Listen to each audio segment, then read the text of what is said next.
అందరికీ నమస్కారం. నేను Balu Mekala. Welcome to Shashi TV. ఈరోజు నా ఇంటర్వ్యూలో ప్రముఖ సోషల్ యాక్టివిస్ట్ కృష్ణకుమారి గారు ఉన్నారు.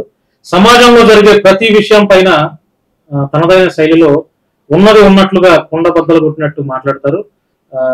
ఆవిడతో కొన్ని విషయాలు మాట్లాడే ప్రయత్నం చేస్తాం. నమస్తే. ఇప్పుడు సోషల్ మీడియాలో చాలా వికృత చేష్టలు ఎక్కువైపోతున్నాయి. ఆడపిల్లలు ఉన్నటువంటి తల్లిదండ్రులు కూడా మరి వాళ్ళ పిల్లలు సోషల్ మీడియాలో ఇష్టం వచ్చినట్టు రీల్స్ అంటే వల్గర్ గా చేస్తున్నా కూడా తల్లిదండ్రులు ఎందుకు ఖండించట్లేదు అంటారు? ఎక్కడ మిస్టేక్ జరుగుతుంది అంటే ఇవాళ ప్రతి ఒక్కళ్ళకి ఏదో తమదైన ఒక ప్రత్యేకతను చాటుకోవాలి, మనము ఒక గుర్తింపు కలిగిన మనుషులమే వ్యక్తులమే అనే ఒక తాపత్రయం, ఒక గుర్తింపు అంటే దాన్ని ఏమంటారు, అది ఒక పెద్ద సమూహంగా జరిగితేనేమో అస్తిత్వ పోరాటాలు అంటాం మనం. అదే వ్యక్తిగతంగా జరిగింది అనుకోండి, వాళ్ళకి వాళ్ళు ఒక చిన్నపాటి గుర్తింపును కోరుకుంటున్నారు ప్రతి ఒక్కళ్ళు. ఇవాళ ఏ ఒక్కరూ కూడా మేము అనామకంగా ఉండిపోయే వ్యక్తులం కాదు, మేము వెనకబడిపోయిన వ్యక్తులం కాదు. అలాగే మహిళలు కూడా మేము ఇవాళ వాళ్ళకి చేతిలో ఒక వృత్తి ఉందా, చదువు ఉందా, డబ్బు ఉందా, పలుకుబడి ఉందా, ఒక కులం దన్ను ఉందా, ఇవేమి ఉన్నా లేకపోయినా సరే మేము ఒక ప్రత్యేకమైన వ్యక్తులమే. ఇప్పుడు మనం ఒక వ్యక్తిత్వానికి చాలా ఇవన్నీ ఉండాలి అని కోరుకుంటాం. కులము డబ్బు తప్పితే మిగతా మూడు ఉండాలి నా దృష్టిలో. చదువు, వృత్తి, వ్యక్తిత్వం అంటే ఒక ఆత్మవిశ్వాసము, ఇవన్నీ కలగలిస్తే ఒక వ్యక్తికి ఒక వ్యక్తిత్వం ఉన్న ఫీలింగ్ ఉంటది మనకి. కానీ ఇవాళ ఇవి అవసరమని వాళ్ళు అనుకోవట్లా. కానీ మనం ఒక చోట కనిపిస్తున్నాం కదా, ఇదే గుర్తింపు అనుకుంటున్నారు. ఇవాళ ఎవ్వరు ఒకప్పుడు ఫోటో అంటే ఫోటో దిగితే ఆయుష్ తగ్గిపోద్ది అనే ఒక పాత రోజుల నుంచి, ఫోటో దిగాలి అంటే మొహమాట పడి సిగ్గుపడి వెనక్కి వెళ్ళిపోయిన మహిళల దగ్గర నుంచి ఈరోజు ఫోటో అంటే భయపడుకోకుండా వచ్చి ఫోటో దిగటానికి అది అక్కడి నుంచి ఈ ఫోటో దిగాం కదా, దీన్ని ఇట్లాగే మన దగ్గరే ఉంచుకోవటం ఎట్లా, ఇది నలుగురు చూడాలి కదా అని ఒక చిన్న ఆశ, ఒక చిన్న కోరిక. ఇది నిజానికి పెద్ద తప్పు వ్యవహారం కాదు, ఒక చెయ్యకూడని పని కూడా కాదు. కానీ ఈ మాయలో పడి అసలు వాళ్ళ జీవితానికి ఏం కావాలి అనేది మర్చిపోతున్నారు. అంటే ఏదో అంటారు చూడండి, ఈగ ఇల్లలుకుతా తన పేరు మర్చిపోయింది అంటారు. అట్లా ఈ సోషల్ మీడియాలో పడిపోయి అసలు మన జీవితానికి ఏం కావాలి, ఈ సోషల్ మీడియానే మనకు అల్టిమేట్ గోలా, అంటే చివరి ప్రస్థానం ఇదేనా అన్నట్లు అయిపోయారు. ఈ అయిపోవడం వెనకమాల కొంతమంది నష్టపోతున్నారు, కొంతమంది డబ్బు సంపాదించుకుంటున్నారు. ఇప్పుడు సోషల్ మీడియాలో బిజినెస్ చేస్తున్నారు కొంతమంది. ఇప్పుడు లక్షల కోట్లు సంపాదించక్కర్లా, కొంచెం ఇప్పుడు హస్బెండ్ ఒక 30,000 సంపాదిస్తున్నారు అనుకోండి, వైఫ్ ఈ సోషల్ మీడియా ద్వారా బిజినెస్ ద్వారా చీరలు అమ్మో, లేకపోతే జంక్ జ్యువెలరీ అమ్మో, లేకపోతే ఇంకోటో ఏదో ఒక చిన్న ప్రోడక్ట్ని పెట్టో చేసి డబ్బు సంపాదిస్తున్న మహిళలు కూడా ఉన్నారు. కానీ కొంతమంది ఇటు డబ్బు సంపాదించట్లేదు, అటు కేవలం మన అస్తిత్వాన్ని చాటుకుందాము అనే అనుకోవట్లేదు, నష్టపోతున్నారు. నష్టం ఎలా జరుగుతుంది అంటే ఎవరో పరిచయం అవుతున్నారు ఈ సోషల్ మీడియాలో. ఈ సోషల్ మీడియాలో ఒక యంగ్ అమ్మాయికి, మైనర్ కూడా కావచ్చు, ఎవరో ఈ స్మార్ట్ ఫోన్ వల్ల పరిచయం అవుతున్నారు. వాళ్ళ ద్వారా వీళ్ళ ఇళ్లలో నుంచి వెళ్ళిపోయేంత పరిస్థితి, చదువులు మానేసేసి అలాగే ఇంట్లో ఉన్న కొద్దిపాటి డబ్బు నగలు తీసుకుని పారిపోవటం దగ్గర నుంచి, ఒకప్పుడు పాత రోజుల్లో చాలా మోటు మాట ఉండేది, లేచిపోయారు అనేవాళ్ళు అనే ఒక మాట ఉండేది. ఇప్పుడు ఈ లేచిపోయారు అనే మాటకి మాట అలాగే వాడినప్పటికీ కూడా నష్టం ఎక్కువ జరుగుతుంది. ఈ సోషల్ మీడియాలో పరిచయమైన పరిచయాల వల్ల హ్యూమన్ ట్రాఫికింగ్ జరుగుతుంది. హ్యూమన్ ట్రాఫికింగ్ కి ఇదొక కారణం. ఒకప్పుడు ప్రేమికులు ప్రేమ పేరుతోటి వాళ్ళని వంచన చేసి అమ్మేసేవాళ్ళు వ్యభిచార గృహాలకి. హ్యూమన్ ట్రాఫికింగ్ ఆ విధంగా జరిగేది. ఇప్పుడు ఏంటి, అంతంత వంచనలు కూడా ఏమి చెయ్యక్కర్లా, జస్ట్ ఆకర్షితులైపోతున్నారు, వెళ్ళిపోతున్నారు. వెళ్ళిపోయిన తర్వాత వాళ్ళు ఏం చేస్తున్నారో తెలియట్లా, వీళ్ళు ఏమవుతున్నారో తెలియట్లా. అసలు పోలీసులకు కూడా ఈ కేసులు అంతుపట్టట్లా. ఇదివరకు ఒక ప్రేమికుడు తీసుకెళ్ళాడు అంటే వాళ్ళ ఇంట్లో వాళ్ళని పట్టుకుంటే వాడు వచ్చేవాడు. ఇవాళ అలాంటి పరిస్థితులు. ఇలా ఇలా ఒక రకంగా నష్టపోతుంటే ఇంకొక రకంగా ఈ ఆడవాళ్ళు కూడా ఈ యాప్స్ ఉంటాయి కదా, బెట్టింగ్ యాప్స్, అలాగే లోన్ యాప్లు, వీటికి బలవుతున్నారు. అలాగే వీళ్ళకి ఏమవుతుంది అంటే, మన దగ్గర కొంచెం డబ్బు ఉంది అంటే ఇళ్లలో పాచి పనులు చేసుకునే వాళ్ళు కూడా ఇమిటేషన్ జ్యువెలరీని కొనుక్కొని, అలాగే ఆన్లైన్లో బట్టలు ఆర్డర్ చేసుకొని వాటితో ఆ నగలు పెట్టుకుని ఆ బట్టలు వేసుకుని వాటితోటి సోషల్ మీడియాలో ఫొటోస్ పెడుతున్నారు.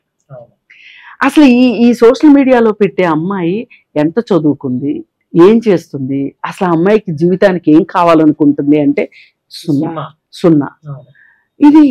ఇది కొంతమంది క్యాష్ చేసుకుంటున్నారు. అంటే అమ్మా ఇప్పుడు ఆడపిల్లలు చేస్తున్నారంటే సోషల్ మీడియాలో పిచ్చి పిచ్చి రీల్స్ అనుకోవచ్చు. సరే, ఒక వయసు 45 సంవత్సరాలు వచ్చిన ఒక మహిళలు కూడా వల్గారిటీ చూపించేస్తున్నారు. అదే నేను చెప్తున్నా మీకు. ఇది ఒకసారి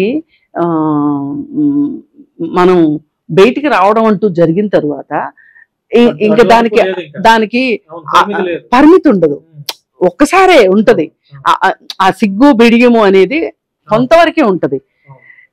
అదే వీళ్ళకి ఏమీ లక్ష్యం లేదు. ఇప్పుడు చిన్నపిల్లలకు ఎట్లా లక్ష్యం లేదో ఆ వయసు మీరిన వాళ్ళకి కూడా, 45 years వాళ్ళకి కూడా. ఎందుకంటే వాళ్ళు మహిళలు ఒక గుర్తింపు నోచుకోరండి జీవితాల్లో. మనం వాళ్ళ షూస్ లో కాళ్ళు పెట్టి ఆలోచిస్తే మనకు అర్థమవుతుంది. ఇప్పుడు వాళ్ళు ఎంతసేపటికి చిన్నప్పుడు వాళ్ళ అమ్మా నాన్న చూపించిన అబ్బాయిని పెళ్లి చేసుకుంటారు. పెళ్లి చేసుకున్న తర్వాత అత్త మామ భర్త ఎంతో కొంత వాళ్ళ అజమాయిషి కింద వీళ్ళు ఉంటారు. తర్వాత పిల్లల పెంపకము ఇవన్నీ అయిపోతాయి.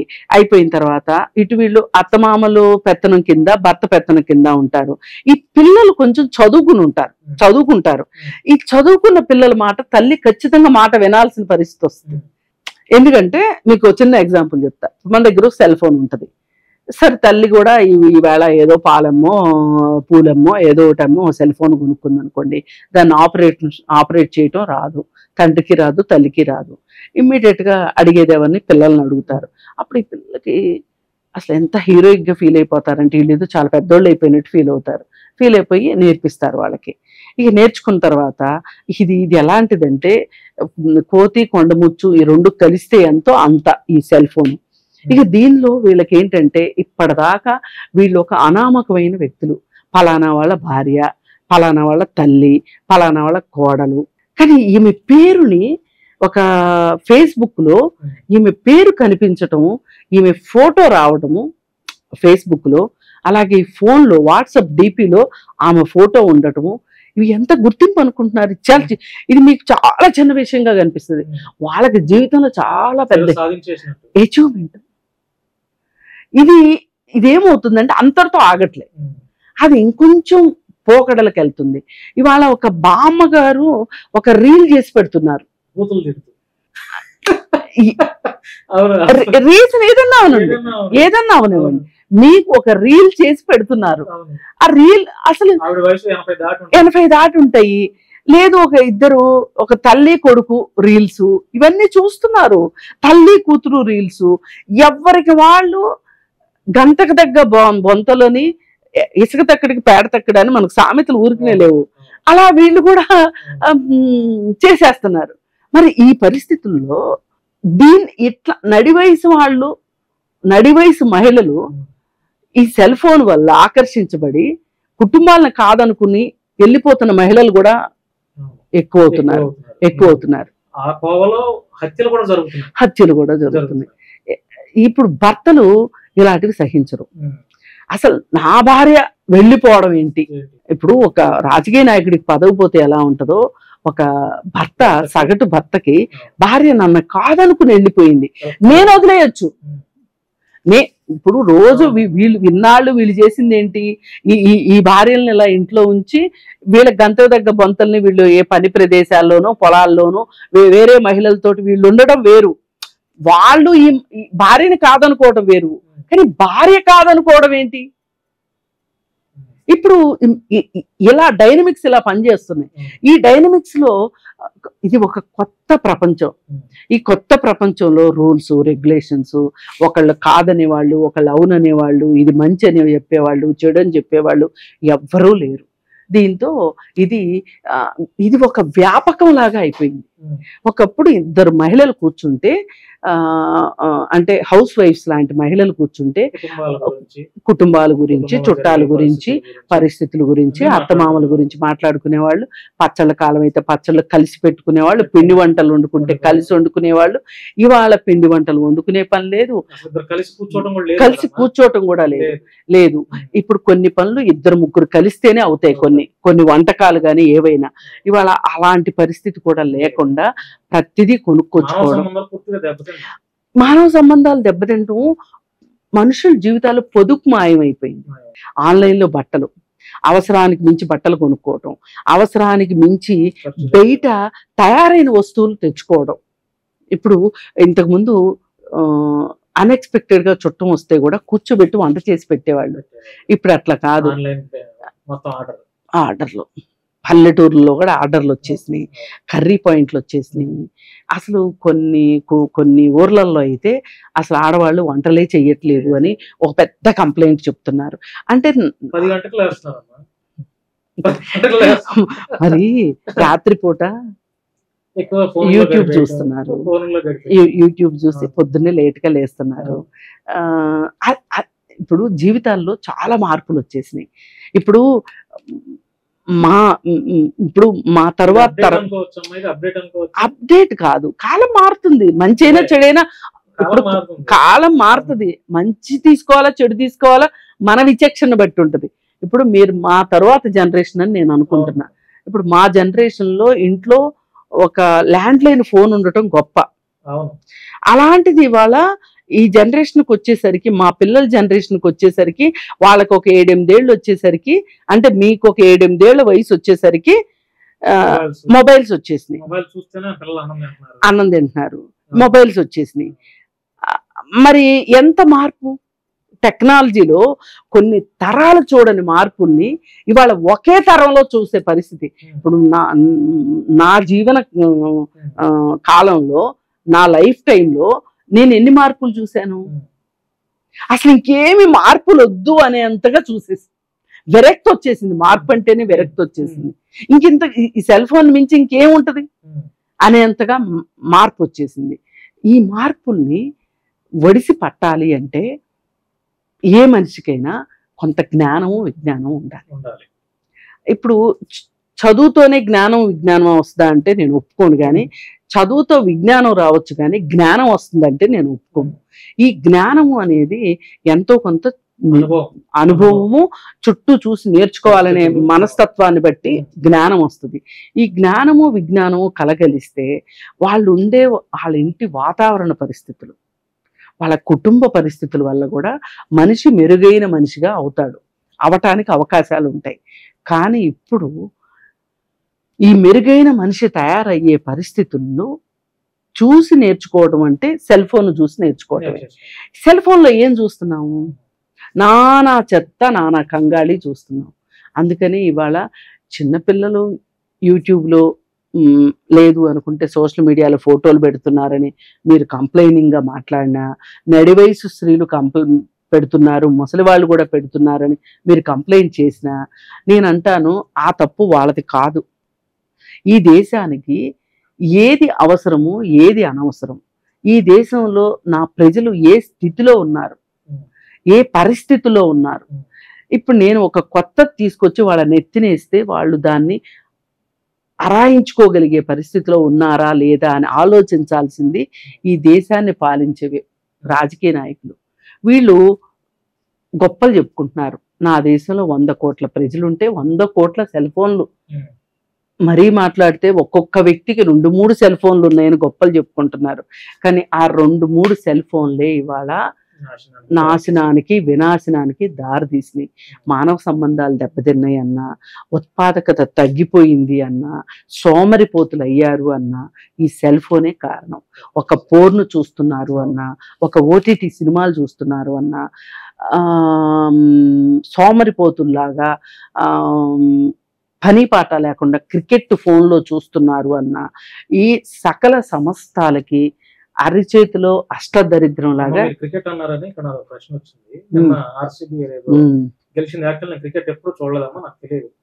అంటే ఇప్పుడు వాళ్ళు డబ్బులు తీసుకొని క్రికెట్ ఆడుతున్నారు. సరే, కొన్నిసార్లు పాకిస్తాన్ తో తలపడినప్పుడు అరే మన దేశం గెలిచిందని కొంచెం గర్వంగా చెప్పుకోవచ్చు. ఇప్పుడు ఈ క్రికెట్ గెలిస్తే అన్ని చోట్ల రోడ్ల మీద అర్ధరాత్రులు ట్రాఫిక్ ఇబ్బంది పడుతూ అనేక టపాకాయలు కాలుస్తూ నిద్రలు లేపి నాన్న హడావుడి చేస్తున్నారు. మనకు అవసరం ఉందంటారా? అవసరం లేదు, అది ఒక వ్యాపారం. అంతే కదా. ఎవరికి వ్యాపారం? ఎవరికి వ్యాపారం? వ్యాపారస్తులకి వ్యాపారం. చూసేవాళ్ళు సన్నాసులు అయిపోతున్నారు. క్రికెట్ బెట్టింగ్లు ఆడి డబ్బులు పోగొట్టుకుంటున్నారు. వ్యక్తిగత సమయాన్ని ఇప్పుడు మనం ఈ మాట్లాడుకునే టైం అయిపోయిన తర్వాత ఈ టైం కావాలి అని మీరు అడిగినా రాదు, నేను అడిగినా రాదు. అసలు మనము ఏం చేసినా తిరిగి రాంది సమయమే. అన్నిటికన్నా ప్రపంచంలో విలువైంది, బంగారం కన్నా దేనికైనా విలువైంది టైం. ఆ టైంని వేస్ట్ చేసుకుంటా సోమరిపోతుల్లాగా ఒక 11 మంది సోమరిపోతులు, అంటే ఫూల్స్ ఆడే గేమ్ ని 11 కోట్ల మంది చూస్తున్నారు. ఇది ఆ క్రికెట్ స్వరూపం. అది ఎప్పుడైతే ఆటగాళ్ళందరినీ కొనుక్కొని అన్ని దేశాల వాళ్ళని కలిపి కొంటా ఉంటారు కదా. ఇది ఆ లలిత్ మోడీ అనేవాడు పెట్టాడు. ఏంటది దాని పేరు? ఇందాకే మాట్లాడాను, మర్చిపోయాను. సరే, ఎనీవే. అయితే ఈ క్రికెట్లో మనకి వరల్డ్ కప్ ఉండేది, ఇండియా లెవెల్లో రంజీ ట్రోఫీలు ఉండేవి, అలాగే లోకల్గా జిల్లా అసలు 2020లో చాలా లేట్గా వచ్చాయి. ఎన్నో సంవత్సరాల నుంచి ఉన్నాయి. ఎప్పుడన్నా టీవీలో వస్తేనో లేకపోతే రేడియోలో వింటేనో ఏదో చూసేవాళ్ళు. అప్పుడు ఆ మ్యాచ్లు చూస్తేనే టైం వేస్ట్ అనుకునేవాళ్ళం. ఇప్పుడు ఈ మ్యాచ్లు వచ్చేసి ఊపిరి ఆడకుండా ఎప్పటికప్పుడు మ్యాచ్లు. ఈ మ్యాచ్లని రావడానికి కారణం ఏంటి అంటే లలిత్ మోడీ అనేవాడు బిజినెస్ కాన్సెప్ట్ తోటి మొదలెట్టిన జబ్బు జాడ్యం ఇది. దీనికి ఈ ఆటగాళ్ళందరినీ సంతలో పశువుని కొన్నట్టుకొని జట్లు చేసి ఈ ఆర్సీబీ, రాయల్ ఛాలెంజర్స్ బెంగళూరు, వీళ్ళు 18 సంవత్సరాలు అయిన తర్వాత ఇప్పుడు వచ్చింది వీళ్ళ చేతికి కప్పు వచ్చింది. ఈ కప్పు వచ్చిన దాన్ని బెంగళూరులో జరిగింది. అదేదో ఈ పొలిటీషియన్సే గేమ్ ఆడేసినట్టు ఫీల్ అయిపోయి ఇక దానికోసం అని చెప్పి ఏదో రన్ అని అదని ఇదని ఏదేదో చేసి దేశానికి ఏమి లాభం. డబ్బులు వస్తాయి, వ్యాపారస్తులకి వస్తాయి. అయితే ఇక్కడ 11 మంది చనిపోయారు, చాలా మంది గాయాలు పాలయ్యారు. ఈ 11 మందికి కాంగ్రెస్ గవర్నమెంట్, అక్కడ ఉన్న కర్ణాటక గవర్నమెంట్ మనిషికి 10 లక్షల చొప్పున డబ్బులు ఇచ్చింది, ప్రకటించింది. అయితే నేనేమంటానంటే అసలు ఆర్సీబీకి బోలెడు డబ్బులు వచ్చినాయి. ఇప్పుడు వాళ్ళు ఇమ్మనండి, వాళ్ళే ఇవ్వాలి. అసలు ప్రజల ట్యాక్స్ డబ్బులతోటి ఎందుకు ఇవ్వాలి? ఇప్పుడు కోహ్లీకి బోలెడు డబ్బులు వస్తున్నాయి, కోహ్లీ ఇవ్వచ్చుగా. ఇప్పుడు ఆయన ఆట గెలిచిన భావోద్వేగంలో ఏడ్చేశాడు, బాగుంది, సంతోషం. అంత భావోద్వేగం ఉండటం గురించి నాకేం అభ్యంతరం లేదు. కానీ ఇక్కడ 11 మంది చనిపోయారే, ఇప్పుడేది ఆ భావోద్వేగం? 11 మంది చనిపోయారంటే 11 కుటుంబాల్లో రోడ్డును పడ్డట్టు. ఇప్పుడు తీవ్ర గాయాల పాలైన వాళ్ళ పరిస్థితి ఏంటో మనకు తెలియదు. సరే, ఏది ఏమైనా ఇలాంటివన్నీ కూడా ఈ సెల్ ఫోన్లోనే మనం కాలక్షేపం చేసేస్తున్నాం, ఆకర్షితులం అయిపోతున్నాం. ఈ సెల్ ఫోన్ ద్వారా ఆర్థికంగా ఎంత నష్టపోతున్నామో కూడా మనకు తెలుసు. ఇవన్నీ సోషల్ మీడియా వల్లే జరుగుతున్నాయి. అందుకని సోషల్ మీడియాని మన జీవితాలకి చాలా వరకు ఒప్పుకోవాల్సిన అవసరం ఇవాళ వచ్చింది. తెలుసుకున్న వాళ్ళు తగ్గించుకుంటున్నారు, కొత్త వాళ్ళు పెంచుకుంటున్నారు. మరి వాళ్ళ జీవితాల్లో వాళ్ళకెప్పుడు ఈ గుణపాఠం వస్తుందో తెలియదు. ఏదైనా ఆ రకంగా ఒక నియంత్రణ కావాలి అనేది మటుకు ఘంటాపదంగా చెప్పాల్సిన విషయము, ప్రజలు ఆలోచించాల్సిన విషయం, ఆచరించాల్సిన విషయం. అమ్మ, ఇప్పుడు ప్రజాస్వామ్యంలో మీరు ఎన్నో విషయాలపైన కులాలకు మతాలకు అతీతంగా ఉన్నట్టుగా వాస్తవాలని ఉండబదులు కొట్టేసినట్టు మాట్లాడతారు. ఈ నేపథ్యంలో మీకు ఇన్నేళ్ల ఈ ప్రయాణంలో మీకు బెదిరింపు కాల్స్ రాలేదు? రాలేదు. రాలేదు. నా వెనకమాల ఒక కమ్యూనిస్ట్ పార్టీ ఉంది, అందుకని రావు నాకు బెదిరింపు కాల్స్. అంటే ఈ మధ్య ఉన్నదన్నట్టు అరే ఇది జరిగింది, అక్కడ జరిగింది యాక్సిడెంట్ అంటే యాక్సిడెంట్ కాదు విక్కోటి జరిగింది అని చెప్పినా కూడా, ఉన్నదన్నట్టు చెప్పినా కూడా ఫోన్ కాల్స్ చేసి బెదిరింపులు చేసేస్తున్నారు. నాకు చేయరు. ఎందుకంటే నేను ఎవరిని అధికంగా వెనకేసుకురాను, ఎవరిని అధికంగా విమర్శించను. నేను విషయానికి ఇచ్చే ప్రాధాన్యత, నేను విషయానికి ప్రాధాన్యత ఇస్తా గానీ వ్యక్తులకు ప్రాధాన్యత ఇవ్వను. అందుకని నా జోలికి రారు. పైగా ఇంకొకటి, ఎవరైనా ఆ విషయాలు వెనక ఉన్న వ్యక్తులు నా జోలికి రావాలంటే నా వెనకున్న పార్టీని చూసి ఆగుతారు. అందుకని నేను ఒక వ్యక్తిని కాదు, నేను ఒక పార్టీ ఉంది. అలాగే మేము మహిళలను కూడా ఇక్కడ అన్ని పార్టీలకు సంబంధించిన ఒక బీజేపీ తప్పితే, బీజేపీ కాంగ్రెస్ తప్పితే కమ్యూనిస్ట్ పార్టీలు, అలాగే కొన్ని ఎన్జిఓలకి సంబంధించిన ప్రతినిధులు అందరము కలిసి హైదరాబాద్లో ఉమెన్ జేఏసీ అని ఉంది, ఉమెన్ అండ్ ట్రాన్స్జెండర్ జేఏసీ ఉంది. మేము ఏం మాట్లాడినా జేఏసీకి అనుబంధంగానే మాట్లాడతాం. అందుకని మా వెనక జేఏసీ ఉంది. అందుకని నేను ఎవరికి నేను సత్యం మాట్లాడేంత వరకు, ధైర్యంగా ఉన్నది మాట్లాడేంత వరకు, నేను వ్యక్తుల జోలికి వ్యక్తిగతంగా వెళ్ళనంత వరకు నాకు ఏ ప్రమాదం ఉండదని నేను అనుకుంటున్నా. కానీ సనాతన ధర్మాన్ని నేను వ్యతిరేకిస్తున్న సందర్భంలో నన్ను చాలా మంది అడిగారు. నేను జగన్ గవర్నమెంట్కి కూడా చాలా వ్యతిరేకంగా మాట్లాడా. అప్పుడు కూడా నన్ను చాలా మంది అడిగారు, నీకేం బెదిరింపు కాల్స్ రాలేదా అని. బహుశా నాకు లెక్కకు మించిన ఆస్తులు లేవు, ఆంధ్రాలో నాకు అస్సలు ఆస్తులే లేవు, వ్యాపారాలు లేవు. ప్రస్తుతం ఒకప్పుడు వ్యాపారం ఉండేది, ఇప్పుడు వ్యాపారం లేదు. నన్ను అటాక్ చేయడానికి ఏమీ లేదు. నా మాట ఇప్పుడు ఈ మాటలో నేను ఎవరినైనా నా సొంత ప్రయోజనం కోసం వెనకేసుకొస్తే అనుకుంటా, ప్రజాస్వామ్యం కోసం, ప్రజల కోసమే కదా మీరు మాట్లాడేది. అందుకని నా జోలికి ఎవ్వరూ రారు. అంటే ఒకసారి గ్యాస్ సిలిండర్ రేట్లు పెంచారని చెప్పి హుస్సేన్ సాగర్ లో గ్యాస్ సిలిండర్ వేసాం, నిరసన కార్యక్రమం. దానికి కేసు పెట్టారు. అది ఇప్పుడు కోర్టు నోటీసులు వచ్చినాయి, తిరగాలి కొంచెం కొన్నాళ్ళు, తిరుగుదాం. మరి ఉద్యమాలు చేసినప్పుడు ఆ మాత్రం రాకుండా ఎలా ఉంటాయి. అలాగే ఒకసారి నేనేదో యూట్యూబ్ కాదు, ఏదో ఛానల్ మీటింగ్లో మాట్లాడేటప్పుడు, ఒక చర్చా వేదికలో మాట్లాడేటప్పుడు నా మీద ఒక ఆయన SC ST అట్రాసిటీ కేసు పెడితే నన్ను పోలీస్ స్టేషన్ వాళ్ళు పిలిపించి నేను చెప్పాను, ఏమండి నా భావజాలం ఇది, నా భావజాలం ప్రకారం నేను మాట్లాడాను. అక్కడ హమారా ప్రసాద్ కూర్చున్నారా ఇంకొకరు కూర్చున్నారా నాకు సంబంధం లేదు. నేను నా భావజాలాన్ని నేను చెప్పాను. పైగా నేను చెప్పిన ప్రతి మాటకి న్యూస్ పేపర్ కట్టింగ్స్ కూడా ఉంటాయి నా దగ్గర. లేదు అనుకుంటే సెల్ ఫోన్లో వీడియోస్ ఉంటాయి. దాన్ని అతిక్రమించి నేను మాట్లాడలేదండి. మరి ఇది మీకేమైనా తప్పు అనిపిస్తుంది, నేను కులం పేరు పెట్టి మాట్లాడలేదు, ప్రసాద్ అని కూడా నేను మాట్లాడలేదు అని చెప్పాను. సరే మేడం మీరు వెళ్ళండి, మీ మీద అయితే కేసు ఉండదు అని చెప్పారు. అంటే వాళ్ళు ఛార్జ్ షీట్ వెయ్యాలి అంటే కనీసం ఆధారాలు ఉండాలి కదా. పైగా ఎఫ్ఐఆర్ చేయలే, ఎఫ్ఐఆర్ కూడా చేయలేదు. నోటీస్ ఇచ్చారు నాకు.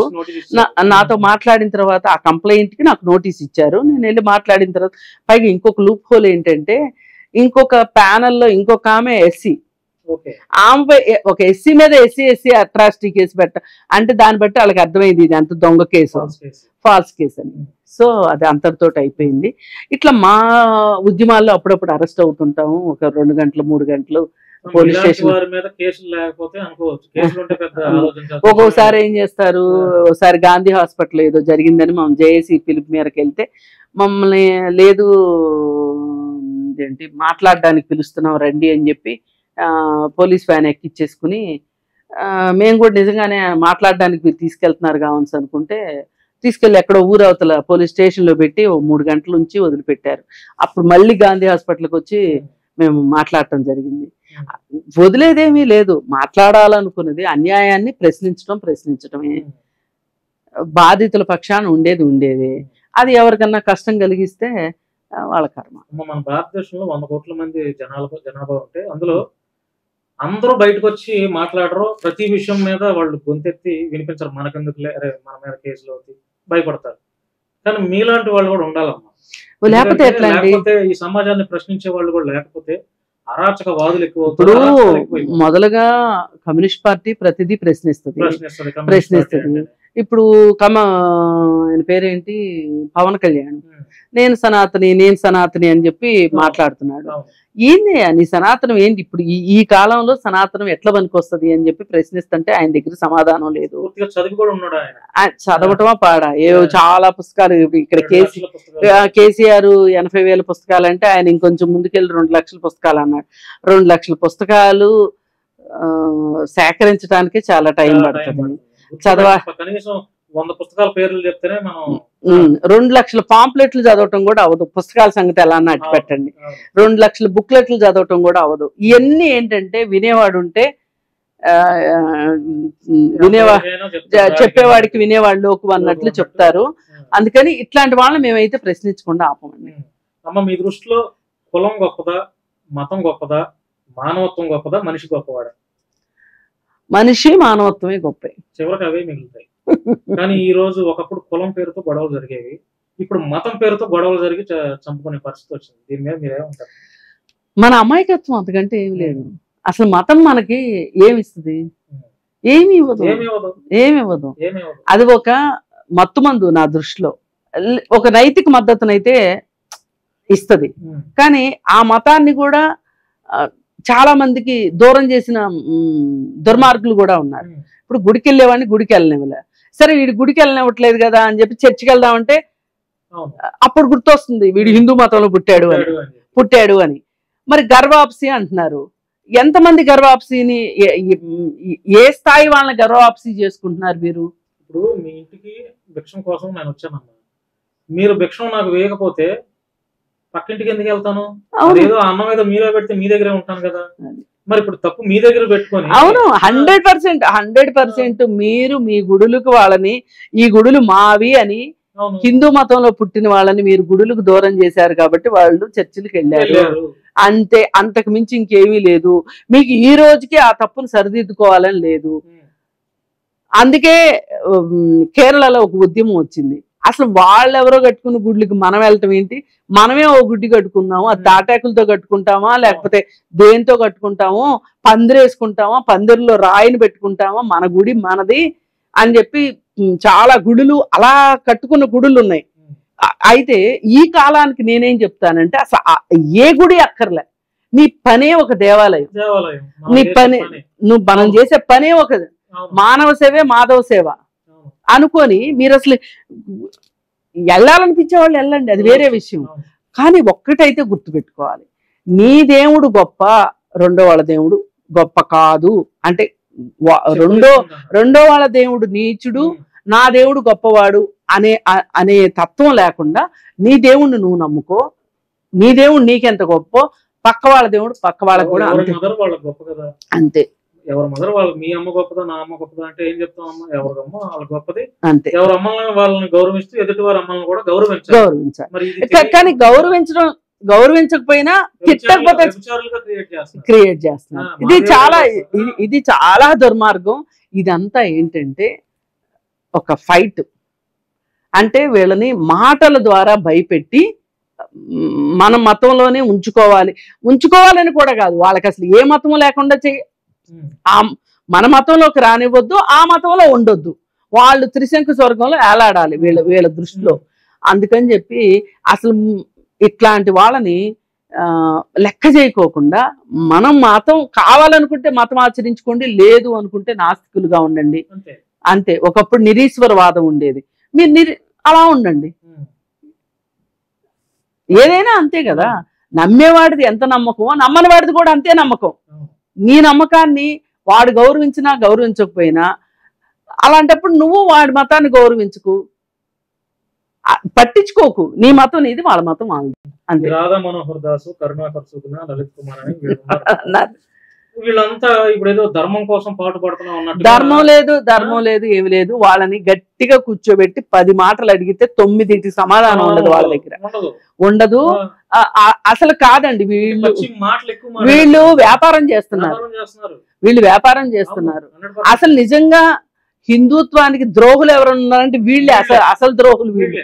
నేను అదే చెప్తాను ఎప్పుడు, హిందువులకి నిజమైన ద్రోహులు వాళ్ళు. మతం మారిన క్రిస్టియన్స్, మతం మారిన వాళ్ళు కాదు వీళ్ళు, నిస్సహాయులు. వీళ్ళకి ఏం తెలుసు?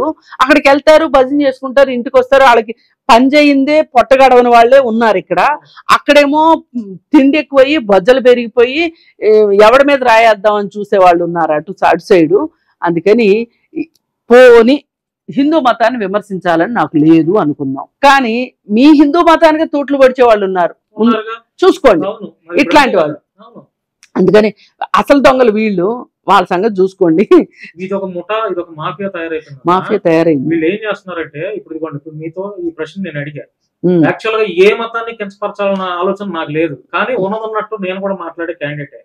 ఇప్పుడు నేను ఈ ప్రశ్న అడిగా, వీళ్ళ వల్ల ఇప్పుడు సమాజంలో మత విద్వేషాలు రెచ్చగొట్టి వీళ్ళంతా హిందువులకి, క్రైస్తవులకి, ముస్లింలకి, ఇప్పుడు ఏ గ్రామంలో చూసుకున్నా అన్ని మతాల వాళ్ళు ఉంటారు కదా, అందులో బాబాయ్ కన్నం అని చెప్పి పలకరించుకుంటారు కదా. ఈ రాధా మనోహర్ దాసు, ఈ కరుణాకర్ సుగుణ, లలిత్ కుమార్, ఇంకొంతమంది బెగ్గర్లు తయారైపోయి హిందువులకి, ముస్లింలు, క్రైస్తవులకు ఉన్నటువంటి అన్నదమ్ముల బంధాలు అనేవి పూర్తిగా చెడగొట్టేస్తున్నారు. అంటే హిందువులు మాత్రమే మనుషులు, మిగతా క్రైస్తవులు, ముస్లింలు, బౌద్ధులు లేకపోతే బుద్ధిస్టులు వీళ్ళు ఎవరు మనుషులు కాదు ఈ సమాజంలో, భారతదేశంలో వీళ్ళు ఉండకూడదు, మేము మాత్రమే ఉండాలని చెప్పి ఇది అవుతున్నారు. వాళ్ళు నిజంగా హిందూ ధర్మం కోసం పోరాటం చేసి ఫైట్ చేస్తే ఈ ఆన్లైన్ లో ఈ నెంబర్లు ఎందుకమ్మా, ఫోన్ పే నెంబర్లు, అకౌంట్ నెంబర్లు, నీ జేబులో డబ్బు తీసి ఖర్చు పెట్టి పని చేయి. అసలు మనము వాళ్ళ ఆగడాల గురించి, వాళ్ళ దందాల గురించి మాట్లాడుకోవాలంటే చాలా టైం కావాలి దానికి. అసలు నా ఉద్దేశం అసలు మాట్లాడకపోవటం కూడా బెటర్. చాలా రెచ్చిపోవట్లేదమ్మా, మరి ఏం చూసుకోనంత వాళ్ళకి పైనుంచి ఉన్నది, ఏం పైనుంచి ఉన్నా దేనికైనా ఒక టైం వస్తుందమ్మా. ఏ టైం ప్రజలు తిరగబడే అల్టిమేట్ గా ప్రజలు. ఏమండి సామెత ఉంది, 100 గొడ్లు తిన్న రాబందు గాలివానకి పోయిందని. అంతే జరుగుతుంది, కాకపోతే కొంచెం టైం తీసుకుంటది అంతే. ఎందుకంటే ప్రజలే జడ్జిలు కదా, అల్టిమేట్ గా ప్రజాస్వామ్యంలో తీర్పు ఇచ్చేది ప్రజలే కదా. నా ఫైనల్ ప్రశ్న మిమ్మల్ని ఇబ్బంది పెట్టను. రాజేంద్ర ప్రసాద్ గారి వ్యాఖ్యలు ఇప్పుడు చాలా దుమారం రేపుతున్నాయి. అంటే ఆయన వయసు దాదాపు ఒక 65 ఏళ్ళు ఉంటాయి. మరి తాగేసి ఆయన వేదికల మీద ఇష్టం వచ్చినట్టు మాట్లాడుతున్నారని ఒక ప్రచారం జరుగుతుంది. రాజేంద్ర ప్రసాద్ గారు మాట్లాడినటువంటి ఆ వ్యాఖ్యలు ఏదైనా అలీ గారిని కానీ, రోజా గారిని, ఆమని గారిని, ఇట్లా ఈ వ్యాఖ్యలు సరైనవైనా ఆయన వయసు రీత్యా? కాదని ఆయన కూడా వివరణ ఇచ్చారు, కానీ ఇస్తూ ముక్తాయింపుగా ఏదో నోటితో మాట్లాడుతూ నొసలతో ఎక్కిరించినట్లు ఉన్నాయి ఆయన అయితే మనస్ఫూర్తిగా సారీ చెప్పినట్టు కానీ, నేను మారిపోయిన మనిషి నేను చెప్పినట్టు కానీ లేవు. నాకైతే అంత నమ్మకంగా అనిపించలేదు. ఏదేమైనా ఆయన ఇంబ్యాలెన్స్ అవుతున్నారు. ఆ ఇంబ్యాలెన్స్ కి రీజన్స్ ఏంటి అనేది చూసుకుని ఆయన కొంచెం ఆయన పద్ధతి మార్చుకుంటే చాలా మంచిది. ఆయన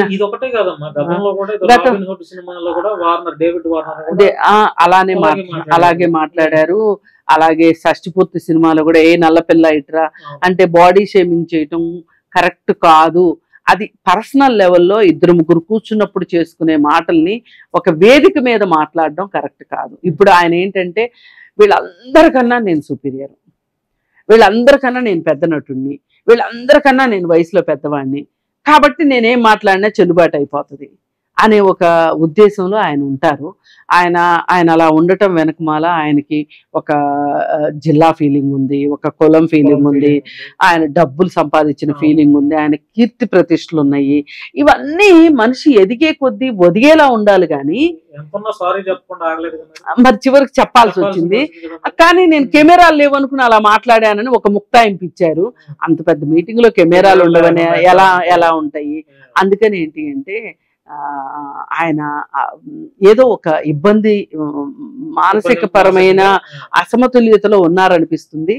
కొంచెం ఏదో సినిమాలో డైలాగ్ అన్నట్లు కొంచెం వీడిని ఎవరికైనా చూపించండి అంటారా బాబు అన్నట్లు ఈయనకు కూడా కొంచెం ఆ విధంగా ఏదైనా అవసరమేమో అది మరి కుటుంబ సభ్యులు చూసుకోవాలి. మరి ఆయనకు కూడా కొంచెం విషాదాలు ఉన్నాయి, అందరి జీవితాల్లో ఉన్నట్లు ఆయనకి విషాదాలు ఉన్నాయి. కాకపోతే ఏంటంటే దాని నుంచి బయటికి రావాలి. అమ్మా థ్యాంక్ యూ అమ్మా, పిలవగానే మా స్టూడియోకి వచ్చారు, మీ విలువైన సమయాన్ని మాతో కేటాయించారు, ధన్యవాదాలు. సో ఇది ఫ్రెండ్స్, కృష్ణకుమారి గారితో కొన్ని విషయాలు మాట్లాడించే ప్రయత్నం చేశాను. ధన్యవాదాలు. Thank you.